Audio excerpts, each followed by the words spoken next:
Patología tenemos una serie de enfermedades.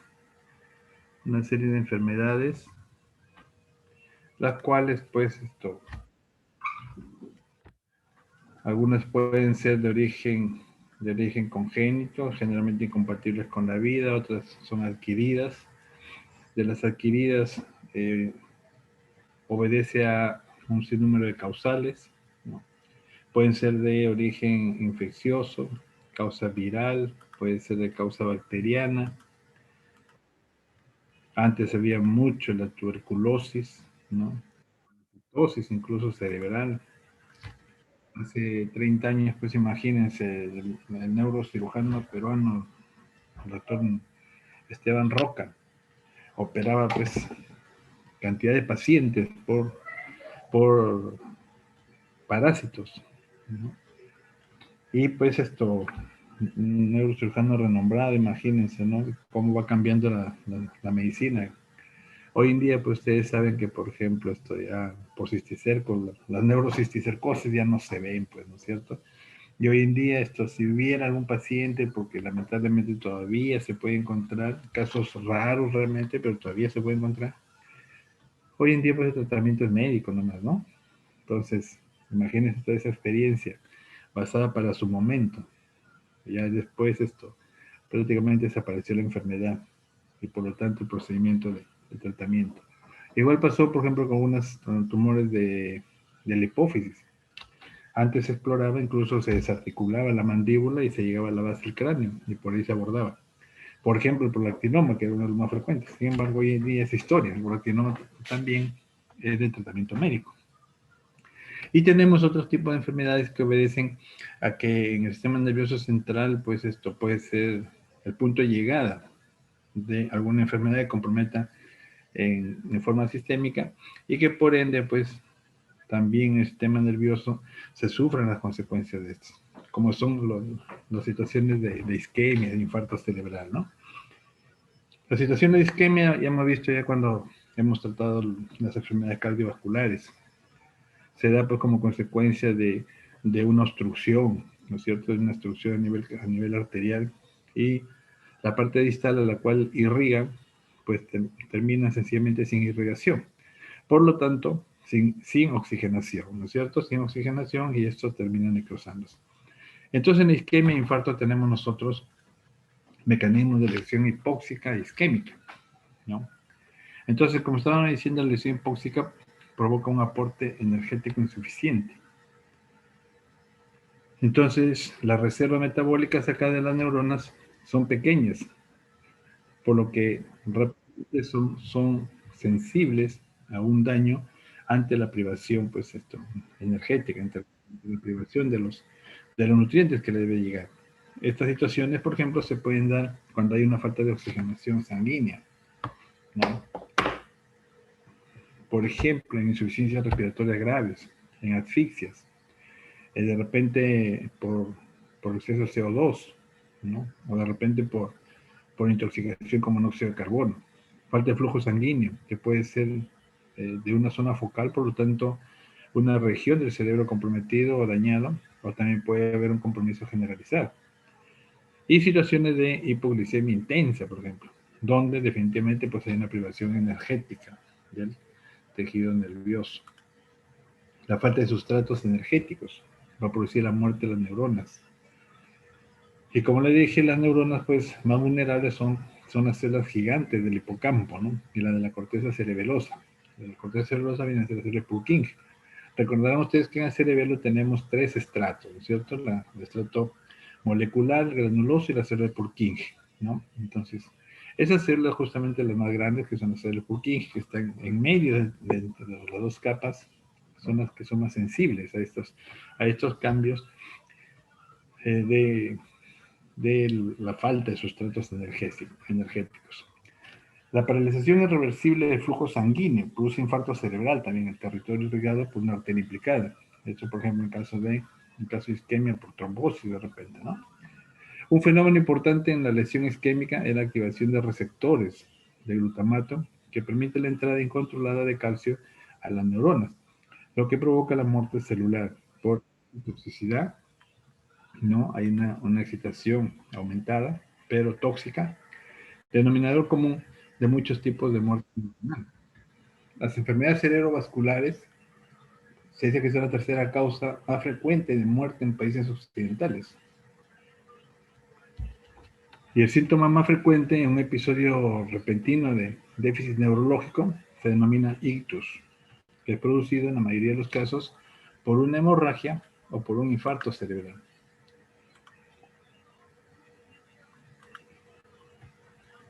El infarto cerebral se define como el cese de aporte circulatorio a un territorio encefálico, que va a determinar un déficit neurológico de más de 24 horas de duración. Ataques isquémicos o denominados ataques isquémicos transitorios, ¿no? A los famosos AIT, que pueden encontrar en la literatura. Es una pérdida focal por isquemia en un territorio cerebral, arbitrariamente de una duración menor a 24 horas. Son pacientes que presentan algunos signos neurológicos, rápidamente van al hospital y en la observación se les tiene por 24 horas y estos son los que generalmente menos de 24 horas están remitiendo todo su cuadro. Síntomas de un ataque cerebral. El paciente suele referir que súbitamente pueden tener sensación de debilidad o adormecimiento, ya sea en una de las extremidades o incluso en la cara, pero tiende a ser en parte de mi cuerpo, ¿no? De mi cuerpo lateral. Otros pacientes refieren estado de confusión o de dificultad para hablar o entender. Entonces se traban a hablar o empiezan a hablar incoherencias, ¿no? Puede verse problemas para ver, ya sea con un ojo o con ambos. Generalmente tienden a que hay una especie de nublación de la vista. Puede haber pérdida del equilibrio, de la coordinación. Generalmente son pacientes que presentan caídas, ¿no? Generalmente orientadas hacia un lado. Otros incluso empiezan a girar, ¿no? A dar vueltas sobre un eje, como si estuvieran amarrados en medio. Entonces, puede presentar dolor de cabeza muy intensos. Ante estos signos, definitivamente pues implica un estado de emergencia, por lo cual rápidamente debe asistirse a un centro hospitalario. En las antes llamadas accidentes cerebrales vasculares hemorrágicos, accidentes cerebrovasculares isquémicos, luego se le cambió la denominación por enfermedades cerebrovasculares, ¿no? Enfermedades cerebrovasculares de tipo hemorrágico o de tipo isquémico, porque estaban asociados a una enfermedad de fondo, como por ejemplo a arteriosclerosis, ¿no? Entonces tenemos una hemorragia, por ejemplo, en un área cerebral, o de repente en un estado isquémico, una obstrucción, una arteria, ahí por trombos y comprometía toda una región. Los vasos sanguíneos cerebrales pueden desarrollar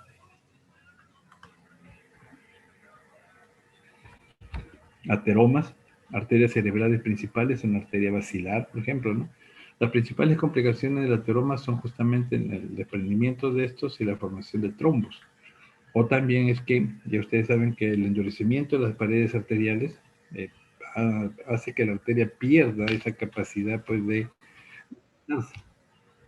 Por lo tanto, el endurecimiento va a llevar a la formación de aneurismas. Estos aneurismas pueden dilatarse tanto que pueden romperse. Otros incluso pueden disecarse, ¿no? Las arteriosclerosis afecta a las pequeñas arterias que penetran en el encéfalo y se deben generalmente a enfermedades sistémicas como hipertensión y diabetes. La alteración de pequeños vasos también predispone a infartos de tamaño pequeño, los que se ubican como infartos lacunares. Aquí tenemos, por ejemplo, en esta imagen, el mecanismo fisiopatológico por medio del cual se producen los episodios de isquemia transitoria y los infartos cerebrales isquémicos. Si se forma un trombo oclusivo, se producirá un infarto cerebral isquémico. Si se forma un trombo no oclusivo, es decir, que se libere nuevamente y pase, pues ocurrirá un episodio de un una isquemia transitoria nada más, ¿no? Ahí, por ejemplo, tenemos en ese gráfico, la ruptura de la placa ateromatosa va a activar las plaquetas y va a generar una agregación de todos los componentes sanguíneos que ya hemos visto ya cuando se forma pues un ateroma, ¿no? Esto va a generar trombo no oclusivo, episodio de una isquemia transitoria, mientras que va a haber, al no haber una obstrucción, pues sencillamente hay una recuperación y resolución. Esto suele ocurrir entre las 24 horas. E incluso se puede observar durante ese tiempo un crecimiento, inicia un crecimiento de la placa. Mientras que si encontramos un trombo oclusivo, vamos a ver un infarto cerebral y los signos van a persistir por más de 24 horas. Y en algunos, si no se tratan adecuadamente, pues puede dejar secuelas, ¿no? En otra imagen se puede ver ahí un trombo, que está pues una tromboembolia ahí, además que se ve el daño de la pared arterial. Acá en esta otra imagen, para ver las diferentes arterias del cerebro que se pueden afectar. Ahí tienen las placas ateromatosas y la predisposición justamente de algunas arterias, como son, por ejemplo, el tronco basilar, que ya se dijo, en el polígono de Willis, la arteria media, la meningia media, ¿no? Que son los lugares donde con más frecuencia ocurre justamente las rupturas de estas arterias y producen enfermedades cerebrales hemorrágicas, debido a que ahí son donde con mayor frecuencia también se pueden encontrar las placas ateromatosas. Aquí, por ejemplo, tenemos esclerosis arterial, justo lo que le decía, en el polígono de Willis. Entonces, al explorar las arterias se puede ver la gran cantidad de ateromatosis. En caso de hipertensión arterial y arteriosclerosis, ya saben que todas las arterias pueden comprometerse. Las del cerebro no escapan a ese compromiso. El ictus es frecuente en la población en general, ¿no? Afecta a unos de 2 por 1000 habitantes, sobre todo en ancianos.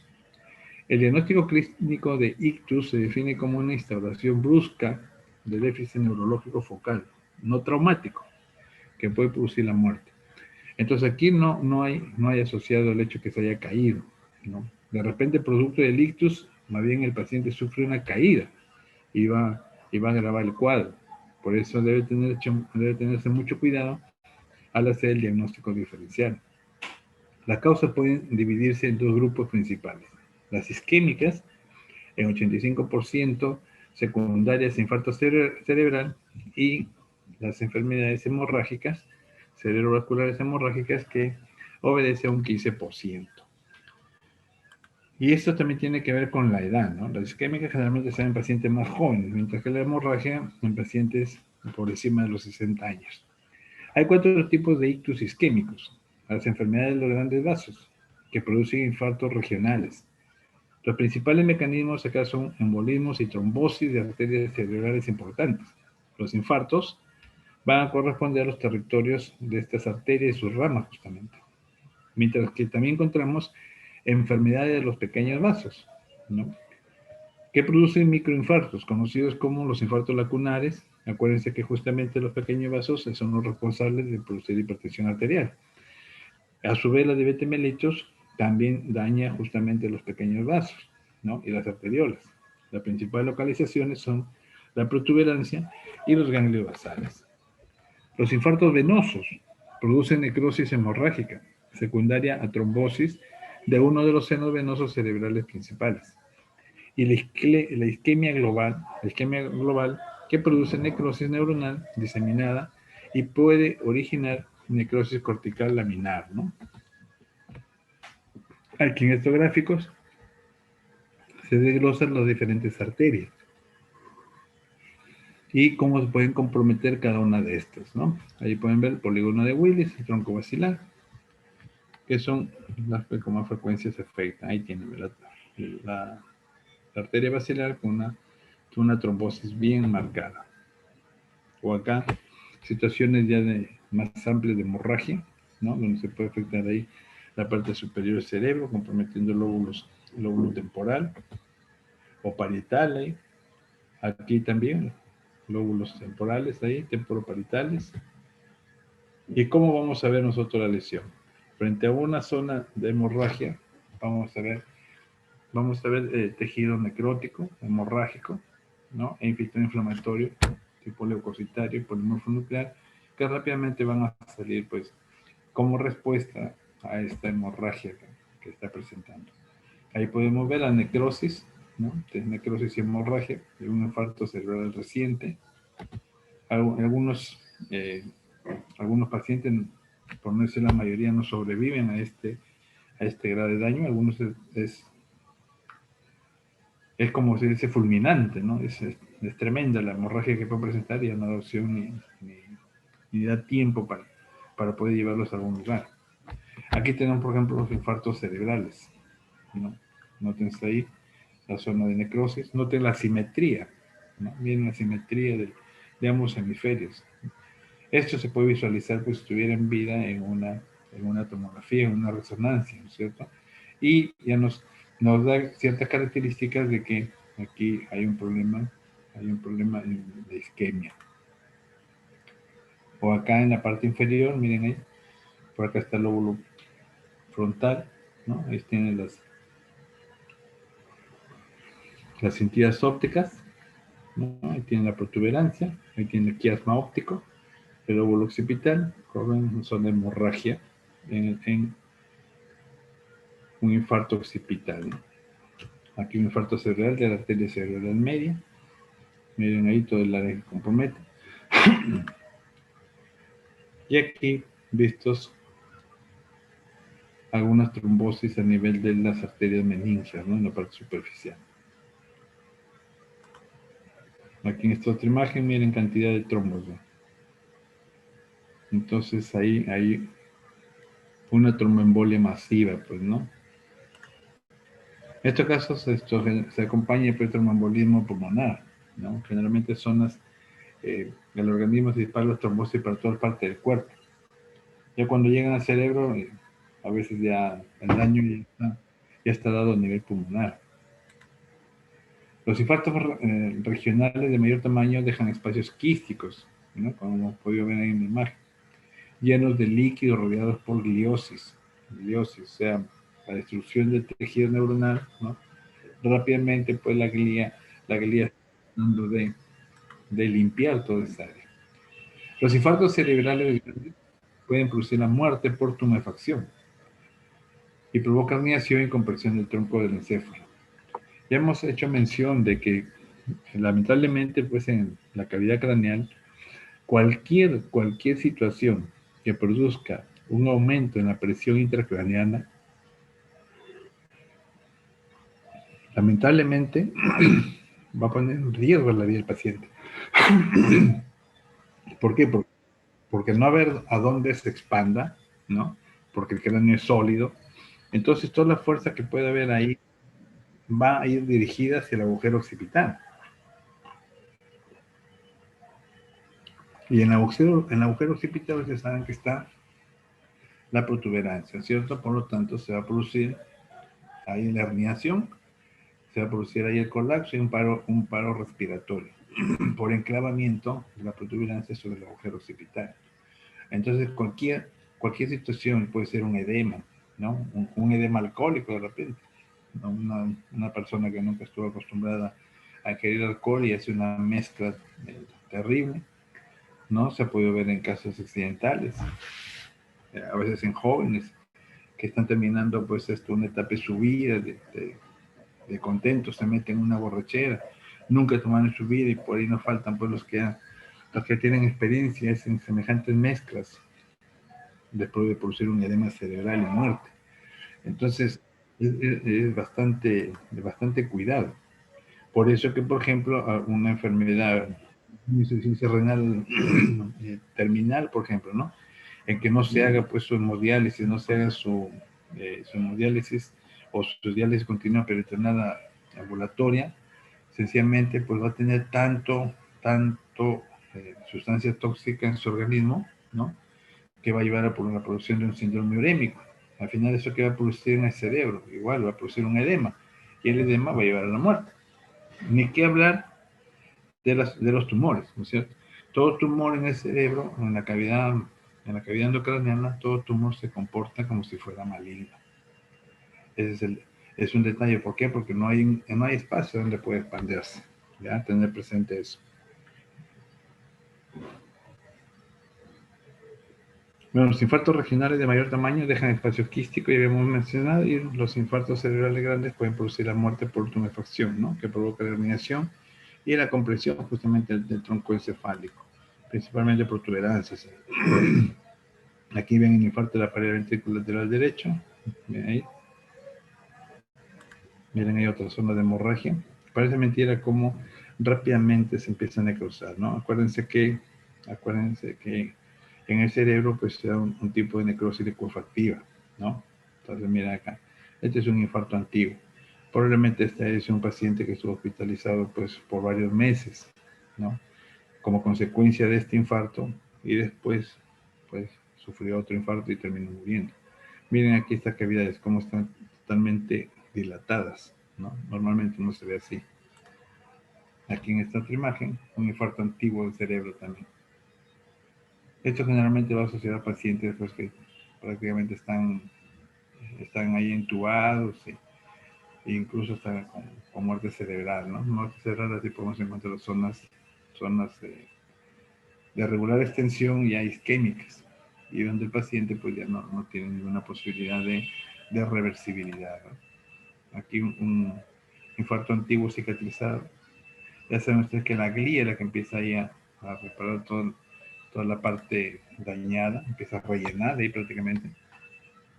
Aquí otro infarto antiguo, miren ahí cómo el organismo trata de limitar la hemorragia, ¿no? Para que no cause más daño. Se puede observar aquí, si comparamos con la línea media, la asimetría que hay entre ambos hemisferios, ¿no? Se ve claramente la zona dañada. Los infartos lacunares se deben a arteriosclerosis de pequeños vasos. Son pequeñas zonas de infarto que se pueden dar en forma de hendidura de menos de 1 centímetro de diámetro, sobre todo en pacientes con hipertensión y diabetes mellitus. Se deben a arteriosclerosis hialina, ¿no? Acuérdense que la arteriosclerosis puede ser pues, una arteriosclerosis benigna, ¿no? Y una maligna. Dentro de ello está pues la arteriosclerosis hialina, que pues esto va a formar ese tipo de lesiones que terminan finalmente disminuyendo la luz de las arteriolas. Entonces terminan dañando circulaciones terminales, como por ejemplo en el riñón, ¿no? Provocando insuficiencia renal. Macroscópicamente suelen ser múltiples. Y aquí en el cerebro, por ejemplo, tenemos esta imagen de infartos lacunares, ¿no? Ahí se puede ver la necrosis cavitada. Ahí se puede ver como si fueran lesiones en sacabocado, ¿no? Aparecen en zonas irrigadas por ramas perforantes finas, como los ganglios basales, la cápsula interna, el tálamo y la protuberancia. Clínicamente, estos pacientes, al momento de sufrir estas hemorragias, pueden ser asintomáticos o por sí déficits neurológicos restringidos, ¿no? Por monoparesis. Suele consistir en infartos regionales, secundarios a enfermedad de los grandes vasos. Aquí vemos en la necrosis laminar cortical se produce a causa de una falta de perfusión generalizada. Tras una falta generalizada de flujo sanguíneo o oxigenación, como por ejemplo en un paro cardíaco o una hipoglicemia intensa o intoxicación por monóxido de carbono, es una necrosis difusa de las neuronas de la corteza cerebral sobre todo. Entonces son de la parte motora, ¿no? Los cambios se manifiestan 24 horas después del episodio causal y se puede producir lesión diseminada de la corteza cerebral con muerte de la mayoría de las neuronas corticales. Es decir, toda la actividad motora pues puede cesar, ¿no? Macroscópicamente vamos a ver en la corteza cerebral que se muestra atrofiada, con gran pérdida de axones que hace que disminuya la sustancia blanca. El encéfalo se muestra tumefacto, hinchado, las circunvoluciones ensanchadas y los surcos estrechados, ¿no? En casos graves, incluso los surcos suelen verse lineales. Los pacientes que sobreviven a una necrosis laminar global suelen presentar lesión cerebral grave y permanecen en estado vegetativo sin funciones corticales superiores. Ahí podemos ver este tipo. Ahí en la superficie cerebral podemos ver zonas de hemorragia y una zona quística ahí, miren ahí, también necrosada, ¿no?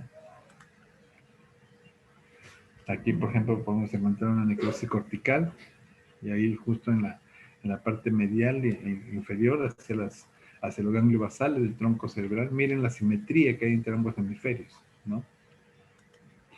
Las alteraciones histopatológicas pueden ser desde alteraciones iniciales que suelen darse en un lapso de 12 a 24 horas, modificación de las células neuronales, neuronas rojas se pueden ver. Primero hay una microvacuolización, luego eosinofilia, citoplasma. Posteriormente puede verse epignosis nuclear en cariorrexis, ¿no?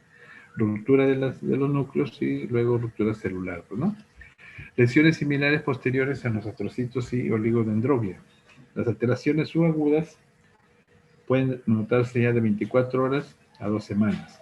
Consiste en necrosis del tejido, proliferación de macrófagos, los cuales empiezan a cumplir su función de eliminación de todo el material que ha sido necrosado, que ha sido dañado. Hay proliferación vascular y gliosis reactiva. La glía también empieza a actuar rápidamente. La reparación que se observa a partir de las 2 semanas se va a caracterizar porque se nota una eliminación de todo el tejido necrótico. Hay pérdida de la estructura del sistema nervioso central. Ustedes saben que las neuronas ya no se regeneran, ¿no? Pero rápidamente la glía trata de reparar, trata de rellenar toda esa parte dañada. Y ahí es donde sirve bastante pues es de bastante utilidad aquellos pacientes que durante su niñez, durante su etapa durante su etapa de vida intrauterina recibieron estimulación temprana, ¿no? Ustedes saben que la estimulación temprana que se da hoy en día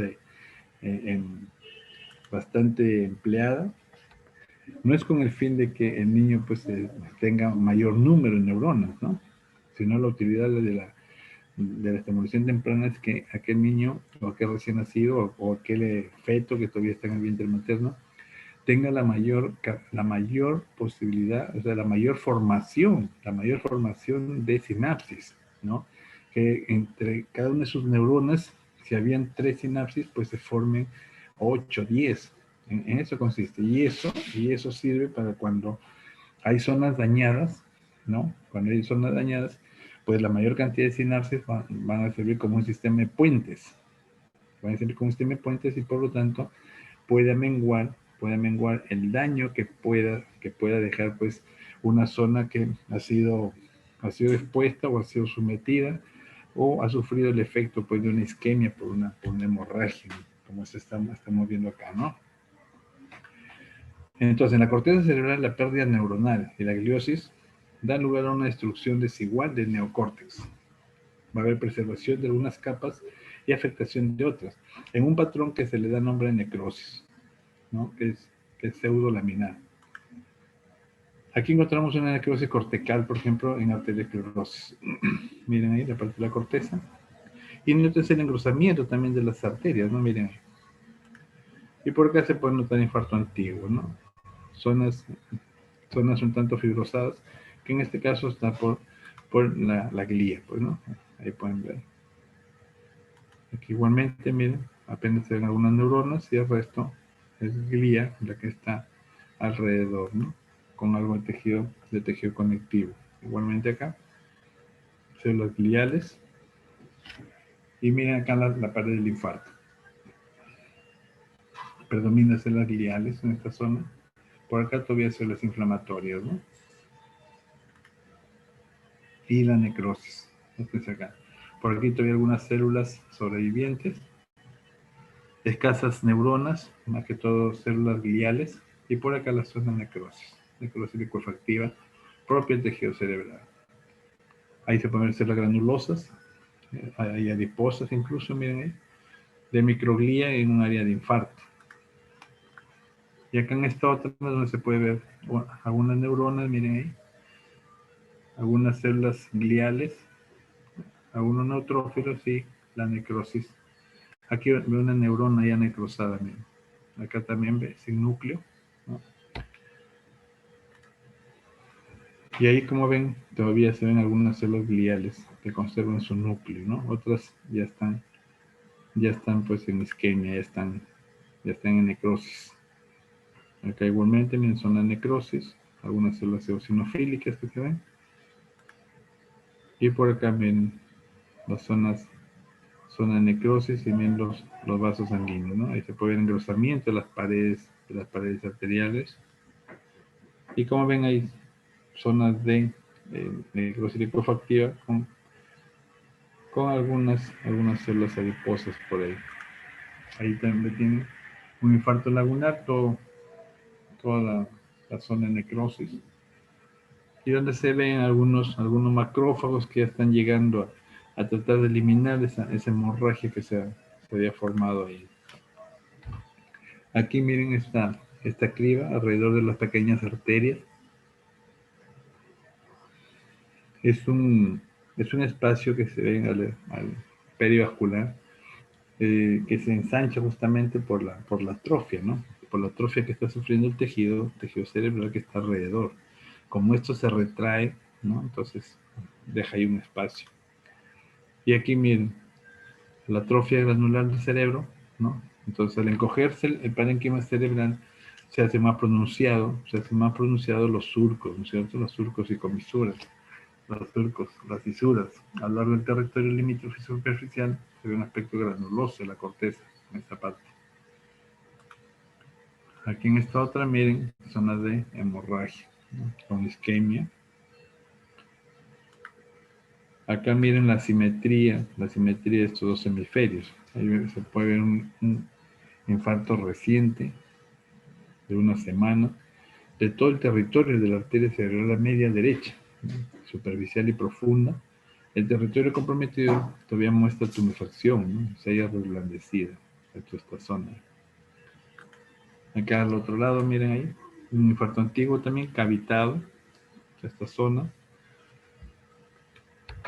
Vemos el territorio central superficial de la arteria cerebral media izquierda. Y acá en esta otra, un infarto en la cabeza del núcleo caudado, ¿no? Miren ahí cómo prácticamente cierra aquí el, el ventrículo, ¿no? El territorio terminal de la arteria recurrente.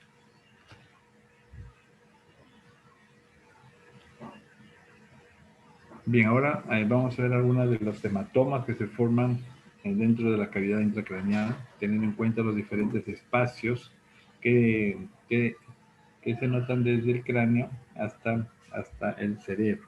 Por ejemplo, un hematoma epidural o extradural. Es una colección de sangre localizada entre la dura madre y la tabla ósea.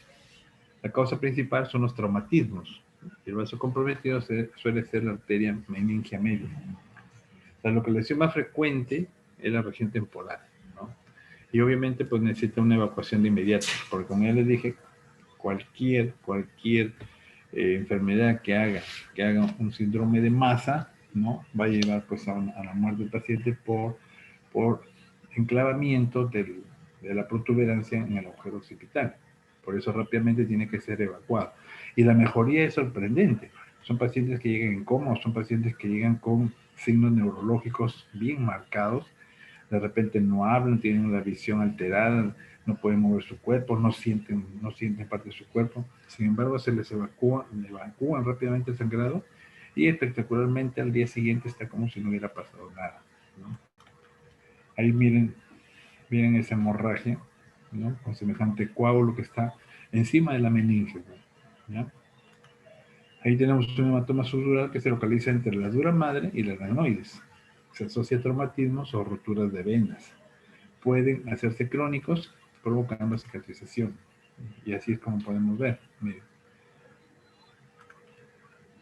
En la hemorragia subarachnoidea es una hemorragia difusa en los espacios leptomeningios que tienden a concentrarse en la base. Entre las causas más importantes se encuentran los traumatismos y las rupturas de neurismas congénitos y arterioscleróticos, y se asocia a la hipertensión arterial y a la arteriosclerosis. A veces incluso se puede encontrar trastorno de coagulación. Y los trastornos de coagulación, ustedes saben que a veces pueden ser producidos por algunas enfermedades. Por ejemplo, en nuestra zona tenemos malaria, dengue, ¿no? Entonces, pueden darse casos en que de repente el paciente pues muestra un sangrado, lo operen por el sangrado, le evacúen el sangrado, pero sin embargo, si tiene un problema de dengue o si tiene un problema pues de malaria, paludismo, alguna de esas enfermedades metaxénicas y que producen hemorragias hemolíticas, pues de nada sirve operarlo porque después va a volver a sangrar, ¿no es cierto? Entonces lo importante es darle tratamiento a una enfermedad de fondo. Si bien es cierto, la emergencia viene a ser pues, la hemorragia intracraneal, o en este caso una hemorragia subarachnoidea, no debe dejarse de lado el investigar por qué fue la hemorragia, ¿no? Si es por hipertensión arterial, pues controlar la presión arterial, ¿no es cierto? Si fue por un dengue, pues sencillamente empezar a tratar el dengue, ¿ya? Tener mucho cuidado ahí. Entonces, en esta hemorragia subarachnoidea podemos ver irritación meningia, que pueden llegar incluso a rigidez de nuca, con edema cerebral. Si es escasa, puede reabsorberse. Si es mayor, da lugar incluso a cicatrices con compromiso de los pares craneales o hidrocefalias por fibrosis. Y así se puede ver en casos severos. Miren, semejantes hemorragias, aquí ya se ven coágulos por todos lados. O acá ve. Miren en la cantidad de hemorragia que ha habido y los coágulos que inmediatamente tratan de formarse. Igualmente acá miren ese aneurisma. Ahí dice claramente.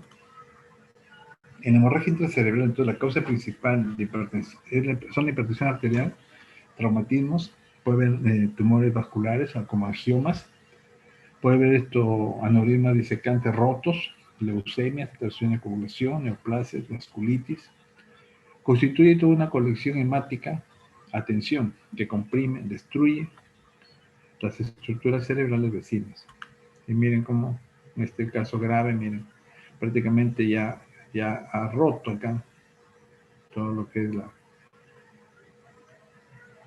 el hemisferio izquierdo del cerebro. O acá miren esta marcada hemorragia en los ventrículos, ¿no? En el tercer y cuarto ventrículo.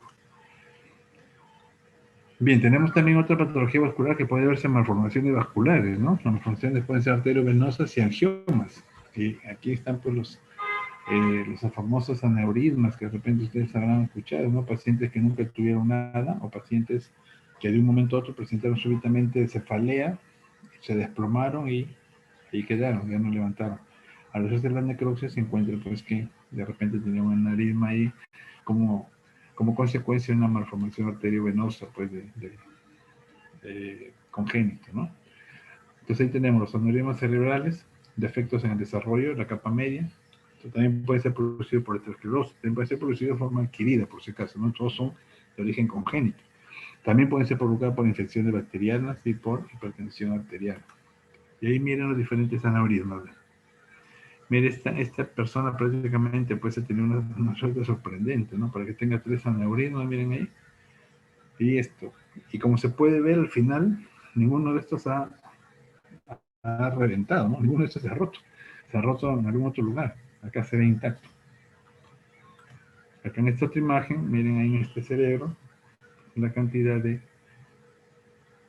hemorragia que se puede ver en sus vasos superficiales. Ahí también miren hemorragias. Esto generalmente va asociado a enfermedades de fondo, ¿no? Miren esas petequias, esas hemorragias puntiformes que se observan casi en toda la superficie cerebral. Esto generalmente va asociado pues a trastornos hemorrágicos, ¿no? Enfermedades sistémicas. Acá sí se ven los trombos y placas tramatosas. ¿Sí? Y aquí en esta otra, por ejemplo, se pueden ver ahí también, miren, trombos, un marcado de edema también, ¿no? Se puede ver claramente el edema. Bien, ¿alguna pregunta hasta acá? ¿Alguna pregunta?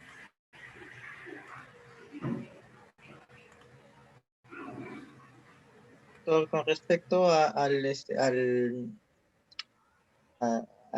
enfermedad cerebral, vascular cerebral, ¿qué tan recuperable es el área de penumbra? No te escuché. ¿Puedes repetir, por favor? Con ¿Puedes respecto a repetir? con respecto a la enfermedad vascular cerebral, ¿qué tan recuperable es el área de penumbra? ¿El área de qué? De penumbra. El área de penumbra. Sí, bueno, había leído que hay un núcleo isquémico con un área de penumbra. Bueno, si se refiere al área que está alrededor, ¿ah? Porque algunos autores le dan algún nombre específico. Si se refiere al área que está alrededor de la zona dañada, ¿a eso se refiere? Sí, doctor. Bien, primero tendríamos que ver esto, el problema de fondo, ¿no es cierto? ¿Por qué? Porque, como ya les había mencionado hace rato, en la enfermedad cerebral, cerebrovascular en general, puede ser de dos tipos. Una la isquémica y la otra hemorrágica. Ahora, cuando es la isquémica, por ejemplo, esto más se va asociado a los accidentes transitorios isquémicos, ¿no? Los AITES, que todavía se sigue denominando. Y ahí hay mayor predisposición por, por la formación de pequeños trombos. Pero estos trombos ceden. En menos de 24 horas parecería que el organismo todavía responde y como ya se les ha dicho en otras reuniones, la hemostasia pues, en el organismo consiste en que por un lado está formando trombos, ¿no es cierto? Y por otro lado está formando, entre comillas, hemorragias, ¿no? Parece que el organismo responde frente a eso y así como se formó ese coágulo, se deshizo, ¿ya? Eso con las enfermedades isquémicas, que generalmente se ven en pacientes menores de 50 años, 50, 55. Ahora, lo otro que es con las enfermedades cerebrovasculares de tipo hemorrágico, que se ve generalmente con pacientes mayores de 60 años, ahí tiene que ver mucho realmente pues el nivel del daño, ¿no? El nivel del daño, como hemos mencionado, cuando por suerte la lesión es pequeña, no hay mayor daño y el paciente puede quedar asintomático. Ahora, si hablamos de un daño moderado, entonces el paciente puede quedar con unas secuelas, pese que hay no solamente la zona dañada, sino como usted dice, la zona que está alrededor, ¿no? Porque también como que es una parte intermedia de la zona que está sufriendo el daño. Pero aún con todo en ese caso, se ha podido observar que una vez controlado ya el cuadro, ¿ya? Porque si no se controla el cuadro, olvídate, por eso les decía, no tiene ningún sentido operar, por ejemplo, a un paciente que tiene una hemorragia cerebral si es que de repente de fondo tiene un problema de coagulación o de repente tiene un problema de dengue o de malaria. No tendría sentido operar. Porque si bien es cierto, ya se trató la emergencia, que es la hemorragia, que por eso se iba a morir, pues de todas maneras, si no se soluciona el otro problema, pues este paciente en 2, 3 días va a volver a tener otra hemorragia y de repente de mayor complicación. Entonces, lo otro es que en estos casos donde es intermedio, gracias, una vez solucionado el problema de fondo, o sea, controlado el problema de fondo, ya pasan los pacientes a rehabilitación. Y en rehabilitación, los pacientes pueden recuperar toda su función, o por lo menos hasta un 90-95% de sus funciones antes, antes de cómo sufrieron este accidente, en este caso hemorrágico, ¿no? Entonces, ahora, histológicamente, ¿cómo queda esa zona? Ya hemos visto las imágenes, ¿no? Son zonas que después ya de 8 semanas ya empieza pues la glía, porque la glía es la que empieza a actuar ahí, la glía empieza prácticamente a rellenar todo ese espacio, ¿no? Todo ese espacio y por ende también, al igual que los tejidos que hemos visto en otros lados, empiezan también por ahí a dar una respuesta de apoyo al tejido que se queda ahí, ¿no? Por eso les decía, hay mucha ayuda las sinapsis que haya tenido el paciente. Hay mucha ayuda las sinapsis porque si hay sinapsis y estos puentes se enlazan entre neuronas que están más distantes, el impulso nervioso igual va a llegar a su destino, ¿no? Es como cuando se malogra una carretera. De repente se malogra la Panamericana, no hay pase de aquí a Trujillo, pero por ahí se puede coger una vía paralela. De repente nos demoraremos más, pero más allá pues regresamos a la vía normal, de tal forma que llegamos al destino. Entonces, así funcionan las sinapsis. Ahora, lo otro es ya cuando hay un daño más grave. Y ahí Es donde sí, esto, lamentablemente, pues, y generalmente esos pacientes no llegan a sobrevivir, ¿no? O sea, mucho tiene que ver con el grado también de daño que hay. Eso por un lado. Por otro lado, la del paciente.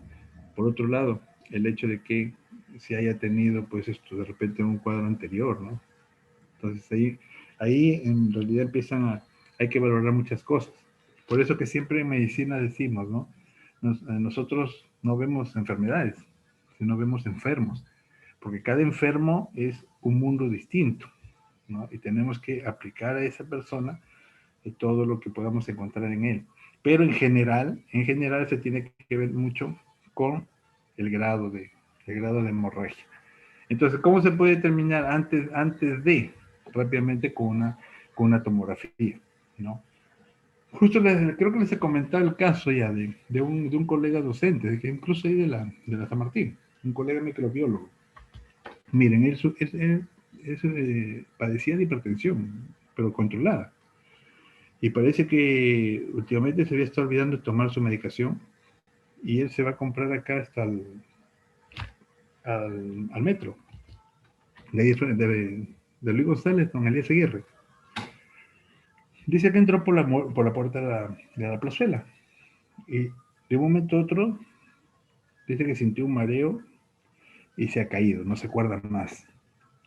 Pero en lo que se ha caído, se ha roto la cabeza y empezó a sangrar.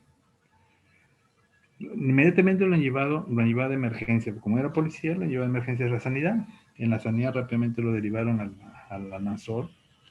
Le hicieron las tomografías y todo y tenía una hemorragia subarachnoidea.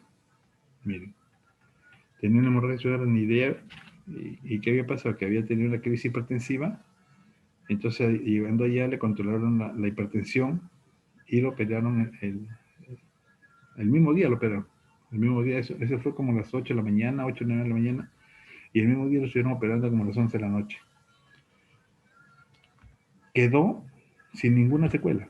Yo lo fui a ver 2 días después, 3 días después, porque eso fue día, fue día viernes, lo fui a ver día lunes. Y lo encontré en su cama, ya comiendo, con su tubo de drenaje en el cráneo, porque le habían dejado, pero conversaba normal, no tenía normal, ya estaba sentándose, ya estaba ya haciendo sus cosas como si nada. Y para él era renacer de nuevo, ¿no? Y para él era un milagro, y realmente podría considerarse, porque imagínense si no se hubiera roto la cabeza, pues no hubiera sangrado por ahí, la hipertensión hubiera seguido esto, con hemorragia intracraneal, y ya no la contaba, ¿no? Ya no la contaba ahí.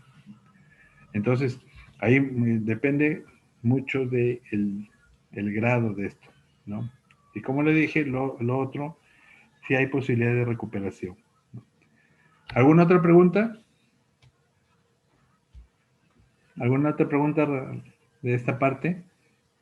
Antes de continuar. Bien, si no hubiera preguntas, entonces seguimos acá con la parte de las neoplasias. Las neoplasias son muy heterogéneas en su histología y en su presentación clínica, ¿no? Desde el punto de vista histológico, los gliomas son los más frecuentes. Ahí tenemos dentro de la epidemiología, suelen ser tumores encefálicos. Primarios suelen 5 a 15%. El resto son consecuencias pues, de metástasis de otras neoplasias que hay en el organismo. Mientras que un tumor pues, del cerebro raro pues, que produzca una metástasis a otro órgano, ¿no? Como le dije, en el cerebro, en realidad, pues todo tumor tiene un comportamiento maligno ahí, debido a que no hay justamente pues una zona donde puedan expandirse, ¿no? A donde puedan expandirse y por lo tanto rápidamente pues van a comprimir el encéfalo en el agujero occipital y por lo tanto van a producir un infarto o un paro respiratorio, ¿no? Un paro respiratorio. Ahora, la metástasis se observa de 1 a 6 veces más frecuente que los primarios, ¿no? Que los tumores primarios. Entonces, aquí al tener presente como el hígado, ¿no? Ustedes saben que el hígado es el órgano que presenta mayor cantidad de metástasis en el organismo. Le sigue el pulmón y después está el cerebro. Por ejemplo, el cerebro, los melanomas son los que pueden debutar ahí o pueden hacer metástasis cerebrales, ¿no? Los tipos de cáncer que producen metástasis cerebral con más frecuencia, por ejemplo, son el pulmón, ¿no? El mama, menos frecuentes los melanomas. Y en cambio, por acá en nuestro país, por ejemplo, se ha encontrado una buena incidencia en melanomas, ¿no? Ahora, en melanoma, si bien es cierto, es uno de las enfermedades o de las neoplasias de piel menos frecuente. Lamentablemente, cuando el paciente acude a la consulta, estos ya hicieron metástasis, ¿no? Entonces, usted sabe que la segunda semana de febrero se celebra pues aquí el día del, el día del cáncer de la piel, ¿no? O sea, es el día de prevención de cáncer de piel. Entonces, todos los años se hace campaña evaluando pues los lunares, ¿no? También es conocido como el día lunar. Pero todavía hay poca acogida por parte de la gente para que se haga su evaluación de los lunares y hacer seguimiento. Generalmente, pues la mayoría de pacientes más le prestan atención a los tumores dérmicos por, por condiciones estéticas, ¿no? Porque de repente se le ve mal en la cara, o sea, más va por ahí, más que tomar conciencia que ese puede ser un cáncer que igual puede comprometerle la vida como cualquier otro cáncer, ¿no? Entonces, tiene que ver mucho ahí con el grado de información que tiene la gente.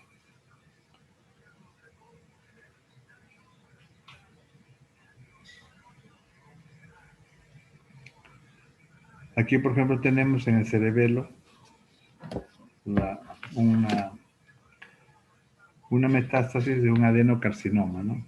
En el cerebelo. Como ven, recordaremos que histología normal. Su histología normal tenemos nosotros hay tres capas, ¿no? Pero sin embargo, ahí si vamos a ver a mayor aumento, probablemente veamos ya un patrón glandular.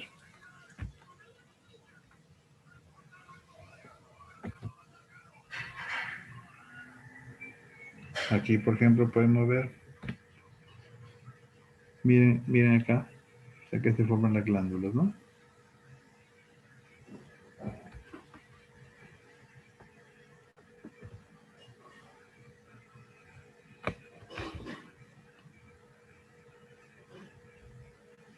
Y aquí, en los astrocitomas infiltrantes, se puede ver una diferenciación histológica, ¿no? Que se correlaciona bien con la evolución clínica y el pronóstico en el espectro de tumores, que varían desde un astrocitoma pilocítico, un difuso, anaplásico y un glioblastoma. Como ven, el más leve es el astrocitoma pilocítico, el más leve entre comillas, ¿no? Un grado de 1 a 4, mientras que el glioblastoma es 4 en 4, que es el más grave y que en poco tiempo pues, va a producir una masa que rápidamente puede comprometer la vida del paciente. Aquí tenemos los grados de designación, los criterios histológicos. Ahí en el grado 1, por ejemplo, astrocitoma pilocítico, ¿no? En el grado 2, astrocitos difusos. En el astrocitoma difuso, por ejemplo, tenemos que hay una mínima hipercelularidad, con poca o ninguna mitosis. En el grado 3 hay astrocitoma anaplásico o hipercelularidad moderada con anaplasia y mitosis frecuente, proliferación microvascular, que es posible, y glioblastoma multiforme, que son hallazgos de astrocitoma anaplásico más necrosis. Aquí tenemos el astrocitoma fibrilar, por ejemplo, grado 2.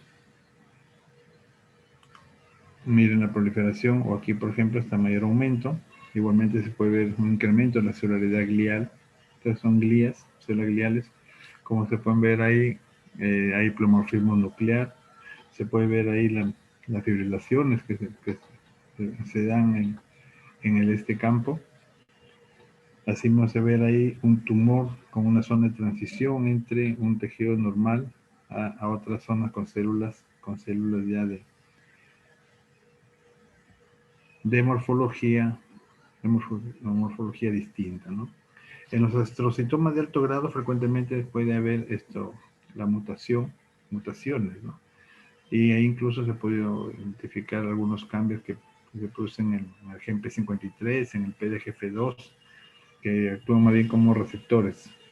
Bueno, eso nos sirve para la hora que hacemos los marcadores tumorales, se pueda pues diferenciar de uno de alto grado.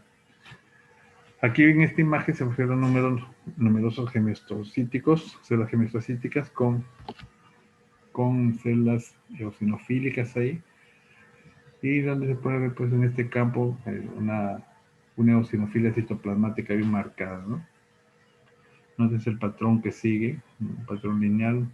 Aquí por acá ya hay algunos restos nucleares, ya se han roto las células.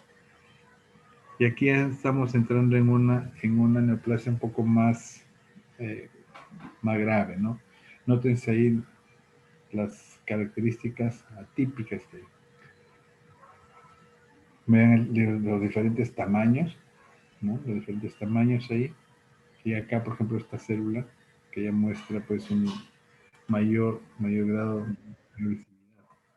Aquí, por ejemplo, podemos ver una marcada celularidad, ¿no? Vean ahí, es área bastante densa, ¿no? Ahí están las células espalda con espalda, los núcleos están pegados, hay moderado pleomorfismo nuclear, hay incremento de la actividad mitótica, podemos ver en algunos casos necrosis e incluso proliferación endotelial con formación de nuevos vasos. Estas son las características justamente de un glioblastoma que va hacia mayor grado. En este, por ejemplo, se pueden ver ahí también, ¿no? Una marcada densidad celular. También los núcleos están ahí cerca, espalda con espalda, los núcleos, marcado pleomorfismo y mitosis también bastante marcada. Y este ya es el glioblastoma multiforme, ¿no? O el astrocitoma 4 en 4. Miren ahí las características, forman un patrón medio arremolinado, ¿no? Aquí igualmente, miren, ya tienden a organizarse.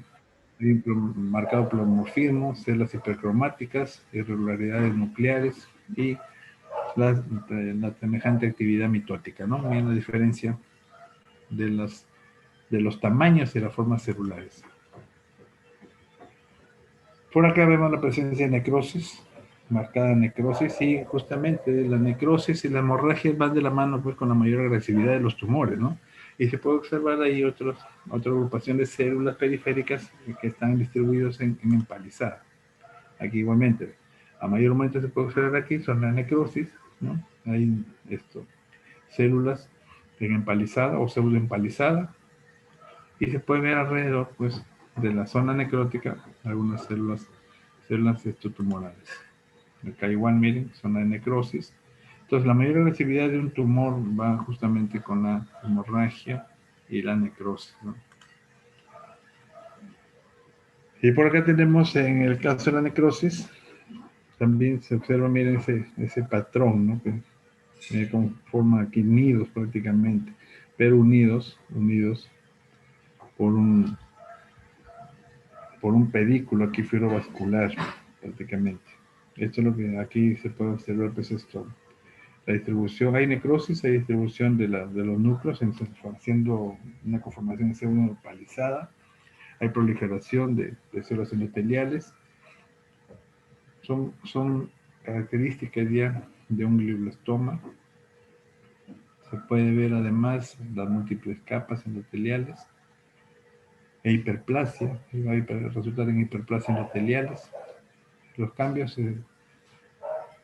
se pueden ver o confirmar mediante la marcación pues, del factor de crecimiento endotelial, ¿no? el VEG, secretado por el tumor y que es responsable justamente de la hipoxia que se ha producido a nivel cerebral. Otro tipo de tumor es el oligodendroglioma, Estos tumores constituyen un 5 a 15% de los gliomas, son más frecuentes en la cuarta y quinta décadas, y las lesiones se encuentran sobre todo en los hemisferios cerebrales. Aquí al microscopio se pueden ver los tumores compuestos por láminas. Como pueden ver acá, miren, los núcleos esféricos contienen cromatina finamente granular. Y por acá tenemos los tumores típicamente contienen redes delicadas de capilares anastomóticos. No hay calcificación presente en hasta un 90% de los tumores. Y los oigodendrogliomas se consideran lesiones de grado 2, 2 en 4 en la OMS, ¿no? La clasificación de la Organización Mundial de la Salud. Y aquí tenemos otro oligodendroglioma. Se pueden ver ahí aquí se ve un manto, o sea, en sábana, la distribución de las células que se pueden ver aquí como en células uniformes, separadas por algunos tabiques o lóbulos, por estomas fibrovasculares. Y estos se pueden ver acá, incluso algunas formas como con citoplasmas claros y células un poquito más oscuras, como queda el aspecto, ¿no? de huevos fritos, como se dice. Acá en esta otra imagen, igualmente miren los tabiques vasculares que van a separar las diferentes células tumorales. El ependimoma se origina más a menudo próximo al sistema ventricular recubierto de epéndima, incluyendo el conducto central de la médula espinal, que a menudo está obliterado. Y aquí en esta otra, es en el cerebelo, ¿no? En las primeras 2 décadas de la vida aparecen típicamente cerca del cuarto ventrículo y constituyen un 5 a 10% de los tumores encefálicos primarios en este grupo de edad. En los adultos, la médula espinal es la localización más frecuente de los tumores. En esta localización son particularmente frecuentes en el seno de los neurofibromatosis tipo 2, que es una enfermedad genética, pero de forma o de aparición multisistémica, ¿no? Aquí en el examen microscópico, los ependimomas están compuestos de células con núcleos regulares, redondos, ovalados, abundante cromatina y granular. Y entre los núcleos existe un fondo fibrilar variable denso, ¿no? Y acá en esta otra imagen se puede ver aquí que recuerda más o menos el conducto ependimario embrionario. Recuerden que el conducto ependimario tiene un epitelio simple cilíndrico. Y aquí se puede ver algunas prolongaciones largas y delicadas que se extienden dentro de una luz con más frecuencia, que hacen recordar a pseudo rosetas, ¿no? Pseudo rosetas perivasculares, en que las células tumorales están dispersas alrededor de los vasos con zonas intermedias que constan de prolongaciones ependimarias finas. Ahí se pueden ver las pseudo rosetas. Aquí tienen otro ependimoma, donde se pueden ver y hacer la diferenciación entre las rosetas verdaderas y las pseudo rosetas, ¿no? Las pseudo rosetas, característica adicional más frecuente, con halos sin núcleo que rodean a los vasos sanguíneos. Y aquí en el filo terminal de la médula espinal contiene elementos papilares en un fondo mixoide mezclado con células similares a las del ependimoma. Hay un mayor aumento, se pueden ver incluso algunos componentes mucopolisacáridos, y acá un ependimoma mixopapilar, ¿no? Mixopapilar.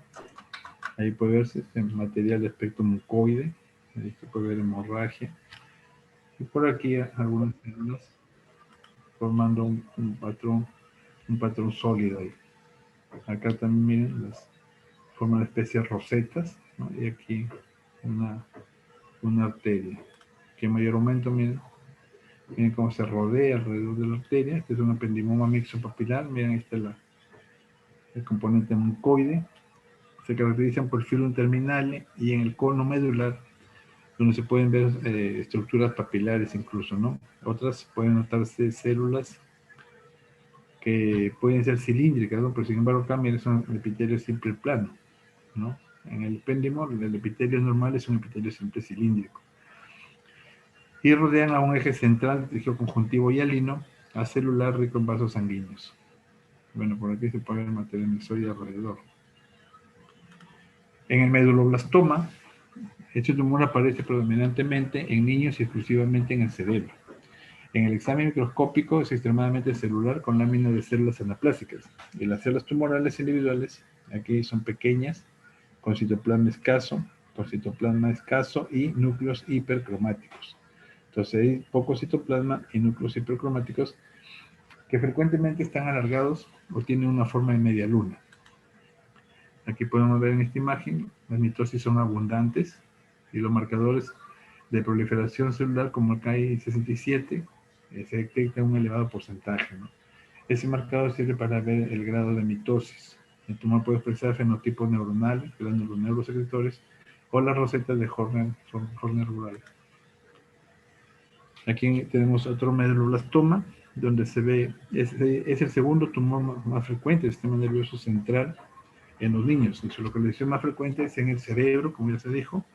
El tumor se compone de sábanas de células primitivas, con citoplasma escaso y núcleos pequeños e hipercromáticos. Las rosetas de Horner repletas con material fibrilar que se extiende centralmente en las células neoplásicas. Eso es característico de los medulloblastomas. Y aquí tenemos la apariencia de este medulloblastoma con pequeñas células azules redondeadas y formando pseudo rosetas, ¿no?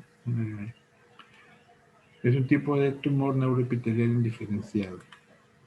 Y ahora tenemos el meningioma, que son tumores predominantemente benignos de los adultos, generalmente unidos a la dura madre. Se originan las células meningoteliales de los aranoides. Los meningiomas pueden encontrarse a lo largo de cualquiera de las superficies externas del encéfalo, así como en el sistema ventricular, donde se originan las células aranoides estromales del plexo coroideo. Y aquí en esta imagen podemos ver los remolinos, ¿no? Remolinos de células de tipo meningotelial, que tienen un citoplasma abundante y núcleos ovales. Aquí, en la variante transicional del meningioma, además de los remolinos meningotelianes, hay estructuras laminares calcificadas, que son estos, ¿no? Estructuras laminares calcificadas que se conocen como cuerpos de Samoma. Se conoce como cuerpos de Samoma. Ahí tienen con mayor claridad el meningioma endoteliomatoso, constituido predominantemente por nudos de células redondas. Y vemos acá la disposición de los cuerpos de Samoma como si fueran disposición en telas de cebolla. Acá igualmente miren, a media potencia, los nidos arremolinados que se pueden observar. Por acá hemorragia antigua. A mayor aumento, células rosas, regordetas, con pequeña cantidad de hemosiderina granular. Aquí pueden ver ahí, nuevamente las células arremolinadas. Y el craneofaringioma. El craneofaringioma presenta nidos epiteliales pavimentosos bien delimitados del estroma. Tanto el parénquima como el estroma suelen presentar involución quística con acúmulo de sustancia mucoide o incluso queratinización. Puede acompañarse en algunos otros casos con calcificación y osificación. Acá tenemos otra donde pueden ver cordones de sábanas con células epiteliales, ¿no? Por acá, por ejemplo, células basaloides, ¿no? Ahí tienen células empalizadas, como pueden ver. Y por acá hay islotes epiteliales que componen células escamosas queratinizadas. Las células estrechas con un componente fibrilar laxo. Y por acá podemos ver incluso algunas zonas necrosadas por acá. En los casos pues en que todavía conserve remanentes de su origen embrionario, ¿no? El craneofaringioma deriva los restos de la bolsa de Rathke, ¿ya? La bolsa de Rathke, de la cual también se va a originar pues la parte anterior de la hipófisis. Aquí en este craneofaringioma podemos ver un parénquima tumoral formado por brotes de células escamosas, pueden ver ahí, miren, con capas periféricas similares al estrato basal epidérmico, anillo con degeneración mucoide, central con transformación microquística, ¿no? Y empiezan a dilatarse, forman los pequeños quistes, como pueden ver acá.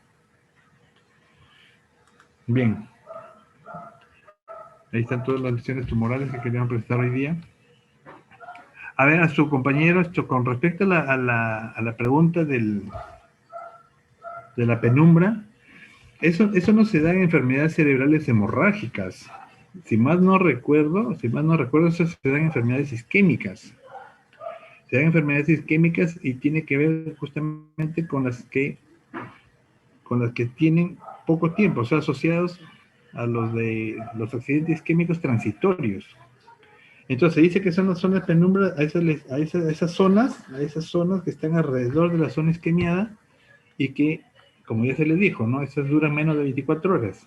Entonces esa zona que está alrededor generalmente puede solucionar el problema central de la isquemia, generalmente pues después se soluciona eso y es zona que vuelve a rehabilitar sus funciones.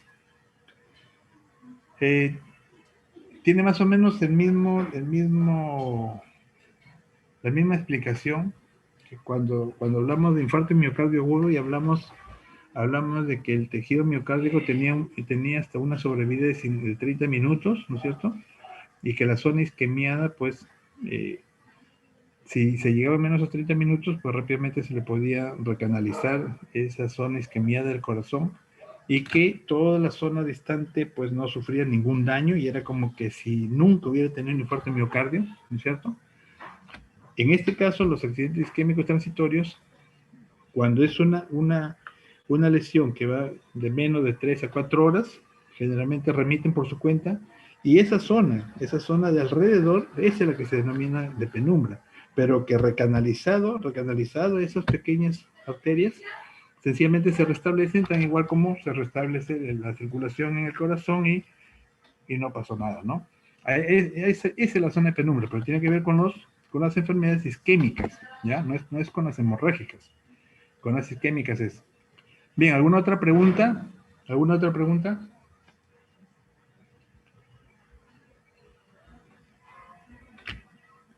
Bien, si no hubiera preguntas, entonces el día viernes tenemos nuestra última práctica y la próxima semana me dijeron que para el lunes está programado su examen, ¿no? Para el próximo lunes está programado su examen de patología. Sí, ¿Es doctor. correcto? ¿Es correcto eso? Sí, doctor. Sí, ¿no? Listo, entonces tengo que alcanzar las preguntas día ya. Y si no hubiera más preguntas, entonces buenas noches con todos. Buenas noches, hasta la próxima, hasta el viernes. Hasta el viernes en la práctica y a seguir cuidándose con la pandemia. Permiso. Doc, ¿las diapos son las del aula o son otras? Eh, Justo he visto que no ha coincidido con los temas que habíamos. Y por ejemplo, en la del aula, he visto que habían colgado una de tumores, pero no está con lo que había presentado. Yo les voy a hacer un acople ahí, ¿ya? Les voy a hacer un solo paquete de diapositivas para que puedan revisar de ahí, que es de las que ya estaban ahí, que algo hemos visto, y de los tumores que yo tenía ya del año pasado. Entonces ahí vamos a reordenar nomás ahí un poco las diapositivas. ¿Ya? Doc, pero lo subí al aula, ¿no? Sí, sí, sí, lo subo al aula, sí. Ah, ya, Eso lo ya, subimos a más tardar mañana, más tardar. ya, ya, ¿Ya? doc, gracias. Falta subir también la primera clase, ¿no es cierto? Sí, Claro, ya, y la de ahora. Las dos clases es la que tengo que subir. Listo. Bien, buenas noches entonces, permiso. gracias, doctor. Nada, hasta luego.